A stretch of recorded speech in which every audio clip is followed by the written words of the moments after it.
mes chers amis de Réussir en beauté, comment allez-vous? Comment vas-tu, toi? Alors, moi, je vais très bien. Alors, n'oublie pas, avant que je continue, de liker, de partager, de commenter, parce que toutes ces informations que j'offre ici sur cette chaîne Réussir en beauté, c'est surtout réussir en joie pour la santé, encore une fois. Alors, donc aujourd'hui, mon projet, un projet très spontané, tu vas voir pourquoi, c'était de te parler de la mémoire. Parce que je donne des cours en ligne, encore quelques-uns, parce que j'ai encore des reliquats d'orthophonie dans ma vie. Je donne des cours en ligne et il y a des personnes qui me demandent donc des cours. Et certaines personnes oublient le cours. Et ça arrive de temps en temps, comme ça m'arrivait déjà en orthophonie d'ailleurs. Et c'est aussi une des raisons pour lesquelles j'avais arrêté ce travail, parce que je suis pour la gestion du stress et des émotions. Et je trouve que ça fait partie du stress qui est trop important dans les professions de santé notamment, parce que la plupart du temps, les gens ne sont pas très motivés et ils ont des problèmes aussi de concentration, de mémoire, etc. Bref, comme j'ai encore un pied dedans, ça m'arrive encore. Mais je vais en profiter pour te parler de la prévention des problèmes de mémoire. Alors, à quel moment commencer à s'en préoccuper? Eh bien, je le sais parce que moi-même, je me souviens d'une fois, j'étais allée au supermarché et tu sais, quand on passe la carte bleue, il faut mettre son code et j'avais un trou noir absolu. Pourtant, j'étais orthophoniste, je travaillais avec des gens qui avaient des problèmes de mémoire, des enfants qui avaient des troubles d'attention, etc. Mais moi-même, ce jour-là,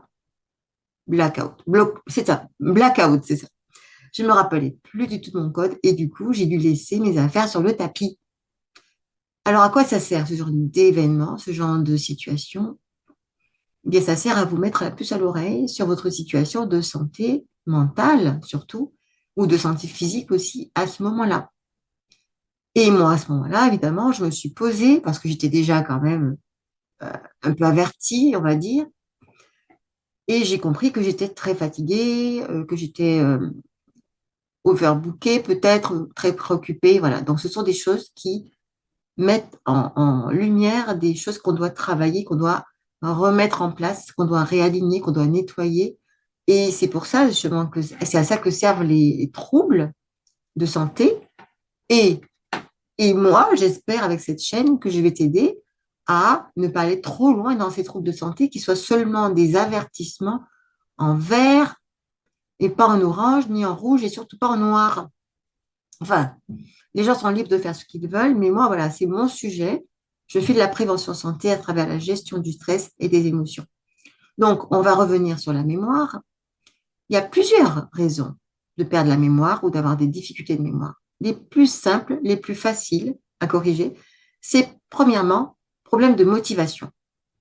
Donc là, par exemple, quand les gens oublient leur rendez-vous, c'est souvent qu'ils ont un problème de motivation parce que ils n'ont pas vraiment envie, parce que quand on a vraiment envie de quelque chose, on l'oublie pas en général, pas vrai ça, hein? Donc, soit on n'a pas vraiment envie, ou alors ça nous embête, ou on le fait parce que il faut, mais on n'a pas vraiment envie, etc. Donc ça, c'est la moindre des raisons, au niveau de la santé en tout cas.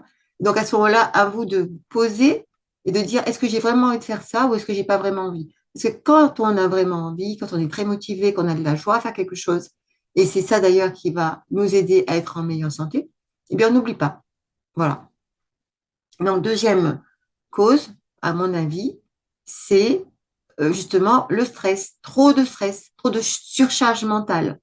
Donc, surcharge mentale, ça veut dire que voilà, on est un peu débordé, le cerveau, il en peut plus. Et effectivement, encore une fois, ça rejoint ce que j'ai dit tout à l'heure.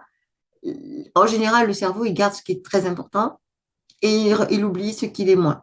Donc, par exemple, mon histoire de numéro de code, mon code de carte bleue, c'était quelque chose que j'utilisais quand même assez rarement par rapport à toutes mes autres fonctions intellectuelles et toutes les autres choses qu'il fallait que je me rappelle pour travailler ou pour conduire ou pour voilà.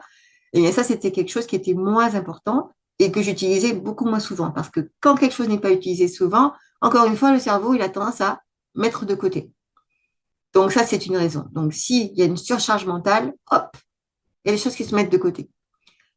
Mais qui dit surcharge mentale dit risque. aussi, risque de santé, etc.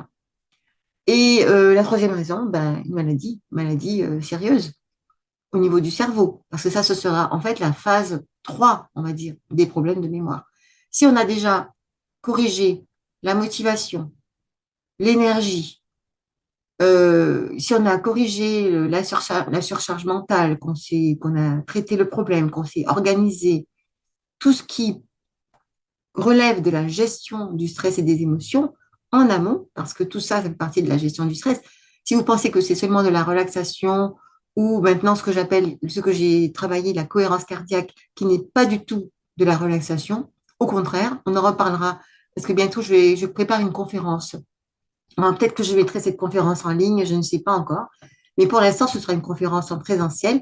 Donc, si tu m'entends là et que ça t'intéresse, tu peux aussi m'inviter, peut-être dans ta ville, me trouver un logement, une salle, si tu veux. Et moi, je vais commencer à m'intéresser à faire cette conférence dans une autre ville que ma ville, qui est Toulouse. Donc, c'était encore une parenthèse, que j'adore les parenthèses. Je ferme la parenthèse. Et donc, l'idée, c'est vraiment que la personne prenne soin d'elle avant qu'il y ait des problèmes. Il y a aussi, oui, j'ai oublié une autre cause, qui était la cause physique. C'est-à-dire, il y a des gens qui prennent trop de substances, qui vont les mettre dans un état euh, vagal, on va dire, un état de trop de déconcentration. Ça peut être des drogues, tout simplement, même si on appelle ça des drogues douces. Je ne les citerai pas.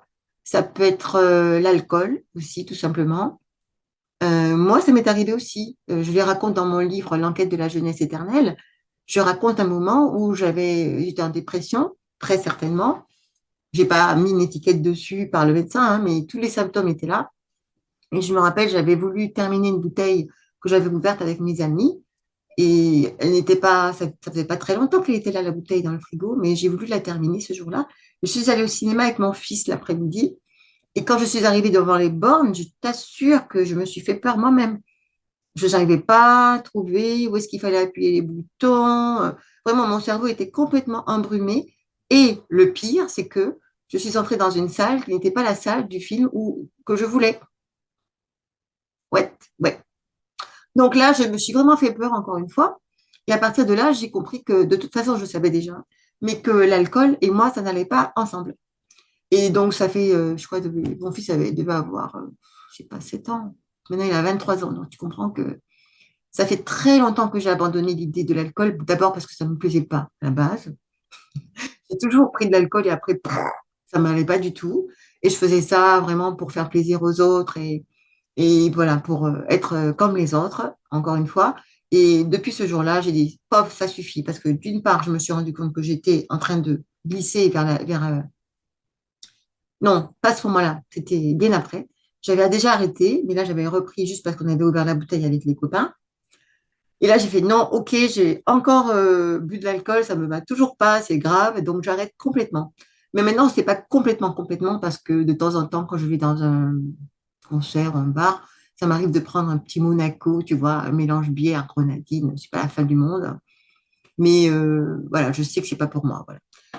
Tout ça pour te dire qu'il y a plusieurs facteurs qui font que la mémoire peut flancher et que l'idée, c'est d'y faire attention très tôt. Parce que si on n'y fait pas attention très tôt, comme tu le sais, on a l'épidémie de troubles de mémoire, de burn-out, voilà, et puis surtout d'Alzheimer. Donc on dit que c'est, voilà, il y a plein de choses, mais il y a beaucoup de facteurs prédisposants quand même à un Alzheimer, notamment la dépression. Je n'ai pas tout dit aujourd'hui parce que voilà, je pourrais parler longtemps, moi, sur certains sujets, mais quand on va pas bien, on peut justement oublier ses affaires, on peut oublier des choses importantes aussi, même des choses qu'on a vraiment envie de faire. Si le cerveau n'est pas là, il va vous montrer que voilà, l'écran ne fonctionne plus. Donc, il va pas non plus, les circuits neuronaux ne fonctionnent plus très bien.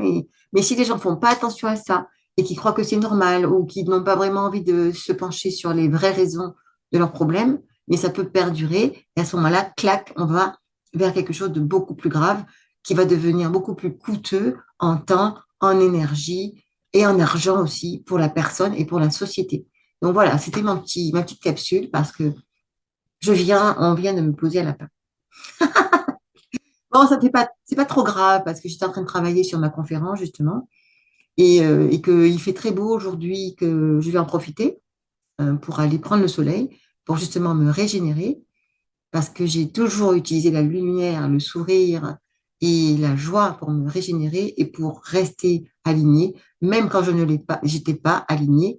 C'était mon but, c'était mon objectif, c'était la chose que j'utilisais, même si au début je savais pas du tout ce qui me plaisait, mais j'essayais de trouver, je sais pas, un brin de soleil, ne serait-ce qu'une étincelle de joie quelque part, une couleur, une chanson, le soleil, voilà. Et puis petit à petit, mon réservoir de joie s'est rempli. Alors, hier soir, j'étais dans une soirée un peu festive. Je me suis éclatée, j'ai dansé, j'ai sauté. Et ce que je peux te dire, c'est que, on en reparlera aussi, mais le fait que je me focalise de plus en plus et de plus en plus, de plus en plus profondément dans ma propre joie, ma propre cohérence cardiaque, ben, tu vois, je sais pas si tu as remarqué par rapport aux vignettes des autres vidéos, mais je commence à affiner mon visage, mon corps aussi. Je remets, voilà, je remets j'ai plus cette boule au ventre de graisse, oui, que j'avais. Elle est beaucoup moins importante. Je vais continuer à aller dans ce sens parce que j'ai envie de retrouver ma légèreté. Mon cœur va très bien, etc., etc. Donc tout ça pour te dire que la mémoire, ce n'est qu'un aspect de la santé, évidemment. Ça se passe au niveau global. Et si tu as besoin d'aide, donc moi, je suis praticienne de santé certifiée par l'Institut HeartMath aux États-Unis. Et ma cohérence, ma propre cohérence, je l'avais déjà construite grâce à tout ce que j'ai construit avant, donc la sophro-relaxation, l'art-thérapie, même le coaching en images, ça m'a beaucoup aidé aussi pour la confiance en soi. Et j'utilisais aussi les coachings, ça c'est très important, le coaching de Jack Canfield avec les principes du succès. Et les principes du succès que j'ai surtout utilisés, c'était pour retrouver ma joie. Donc il y avait les principes comme ne pas se plaindre, se libérer des relations toxiques, etc., etc. Donc tout ça, je l'ai construit depuis au moins 2012, là où j'ai commencé vraiment à prendre conscience qu'il fallait que je prenne ma propre responsabilité et arrêter de me poser en tant que victime.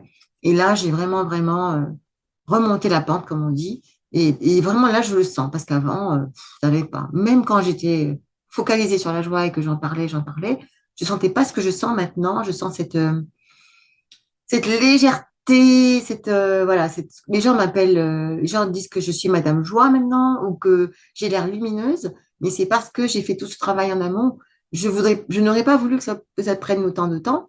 Je l'ai fait toute seule aussi. J'étais suivie par ce que je connaissais, mais j'ai pas été suivie par des gens forcément tout le temps. Mais voilà, si je peux t'aider, n'hésite pas à me contacter parce que je peux t'aider ne serait-ce qu'avec la cohérence cardiaque de l'Institut HeartMath, qui est beaucoup plus large que la simple respiration et technique de relaxation, qui est la réponse, qui apporte la réponse vagale. C'est vraiment le début, c'est la première pierre du concept de cohérence cardiaque de l'Institut HeartMath. Et la méthode, en fait, on peut la construire sur 4 séances avec toutes les techniques que tu peux utiliser et pratiquer tous les jours. Donc, il y a plus d'une seule cohérence. C'est pas seulement, et on ne compte jamais la respiration, jamais, parce qu'on n'est pas dans le mental, on est vraiment dans le travail, le système des émotions, des attitudes mentales. Donc, c'est ce que j'ai toujours fait finalement. Et c'est pour ça que dès que j'ai fait le premier test, j'étais déjà en cohérence cardiaque. Mais c'est pour moi, c'est une validation des méthodes que j'avais déjà utilisées. Et aussi, comme il y a plusieurs niveaux de challenge, moi, j'ai encore des challenges très supérieurs voilà, qui me challenge. Et j'ai envie d'arriver un jour à avoir une courbe magnifique en challenge très haut. Ça me plairait.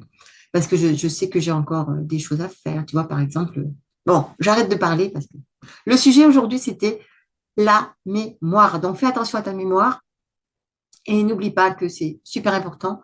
Ta tête, ton cœur et ton corps. Il faut que tout ça soit aligné pour que tu te sentes bien, que tu sois bien à ta place dans la société. Et tu vois, moi, à la fin du mois, là, j'ai 57 ans. Je suis ravie parce que je crois vraiment que je suis sur le bon chemin de prendre soin de moi. Et ce que je veux faire, c'est t'aider à prendre soin de toi autant que tu le peux. Il y a plein de choses qui sont possibles, plein de choses qui sont réversibles aussi, parce que voilà, un tas de choses que je pourrais dire, mais pas ici, pas maintenant en tout cas. Et on se dit à très vite. N'oublie pas de liker, de partager, de commenter, etc., etc. Et si tu veux me contacter, c'est sur la page contact de mon site internet nadejcomper.com ou peut-être directement dans les liens, tu verras. Voilà, à très bientôt. Et aussi, oui, je propose aussi 10% de réduction si tu veux choisir l'outil de cohérence cardiaque de HeartMath Institute, celui qui a quand même développé le concept depuis plus de 30 ans. Donc, on peut se fier à eux.